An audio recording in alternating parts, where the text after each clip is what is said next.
Nós estamos quase terminando o ano legislativo e eu fico observando, muitas movimentações e muitos discursos, e tantas coisas que são importantes que sejam ditas. Agora, eu vou repetir algumas coisas que eu já disse muitas vezes aqui. Enquanto nesse país as instituições não funcionarem para os fins para os quais elas foram criadas, nós vamos estar o tempo inteiro discutindo praticamente o sexo dos anjos. Isso porque, na semana retrasada, foi um tempo atrás aí, talvez umas 3, 4 semanas, o Nelson Marquesan Júnior, deputado Nelson Marquesan Júnior, que se elegeu prefeito de Porto Alegre, inclusive do meu partido, fez um discurso na Câmara Federal, quando ali estavam sendo discutido uma série de coisas relacionadas à corrupção, às 10 medidas, enfim. E ele disse o seguinte, que a corrupção só existe porque há corporação. Ou seja, ele dizia, tem corrupção dentro do Congresso, e ele dizia, muitas comissões aqui funcionam como verdadeiras quadrilhas. Ele se referia às comissões no Congresso. Mas funcionam dessa forma porque o Ministério Público Federal fecha os olhos, porque a Justiça fecha os olhos, porque existe conivência, porque senão não existiria. Óbvio, num sistema republicano onde existem 3 poderes, quando os 3 poderes foram pensados lá no passado, e quem já estudou um pouquinho sobre isso, não era dentro da concepção dos freios e contrafreios, ou seja, que um poder deveria fiscalizar o outro para que não cometessem atrocidades e não fosse além daquilo que são suas competências. E é claro que é assim.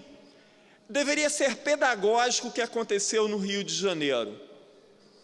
O governador Sérgio Cabral, o ex-governador, preso recentemente, encarcerado em Bangu, assim como a sua esposa, num dos maiores escândalos que já se viu nesse país.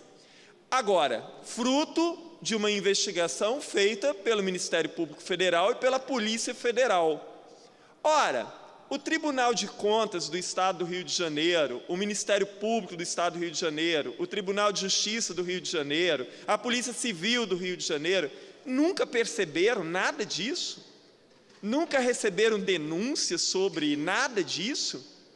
Então, um escândalo desta monta passou despercebido pelo Tribunal de Contas do Rio de Janeiro, passou despercebido pelo Ministério Público do Rio de Janeiro, passou despercebido pelo Tribunal de Justiça do Rio de Janeiro? Claro que não. É a conivência. É a conivência. Aquilo que eu tenho dito que muitas vezes ocorre aqui no Espírito Santo, não estou acusando ninguém de corrupção. Mas qualquer coisa que se faça de denúncia no Tribunal de Contas daqui, ou no Ministério Público, ou no Tribunal de Justiça, que tenha relação direta com o governador, pode esquecer. Não anda. Por mais que você prove por A mais B que é inconstitucional, que é ilegal, que não pode ser dessa forma, não adianta. Não vá adiante. Apesar de tudo que está acontecendo no país, eu acho que as instituições ainda não entenderam a situação. E o que falta, de verdade, é um sentimento de republicanismo, de legalidade, de constitucionalidade. Aqui no Brasil é assim, se a decisão tomada me afeta negativamente, eu grito. Se a decisão tomada me beneficia, mesmo que essa beneficiação não seja constitucional, não seja legal, eu me calo. Ora, eu não deveria me calar em hora nenhuma, nem quando as decisões me afetam, nem quando elas me favorecem. E todos nós deveríamos nos pautar pelo que diz a Constituição, a lei e aquilo que é a atribuição de cada um dos poderes. No Brasil ainda nós temos, em alguns poderes, que as pessoas quando assumem o seu lugar esquecem porque elas estão ali.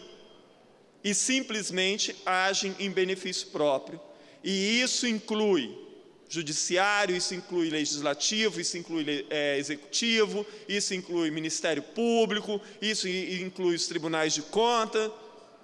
Enquanto nós não fizermos as instituições funcionarem para os seus devidos fins, e enquanto o espírito de republicanismo, de legalidade, de constitucionalidade não guiar os nossos passos e as nossas ações, nós vamos estar discutindo o nada, vamos estar enxugando o gelo. Muito obrigado, senhora presidente.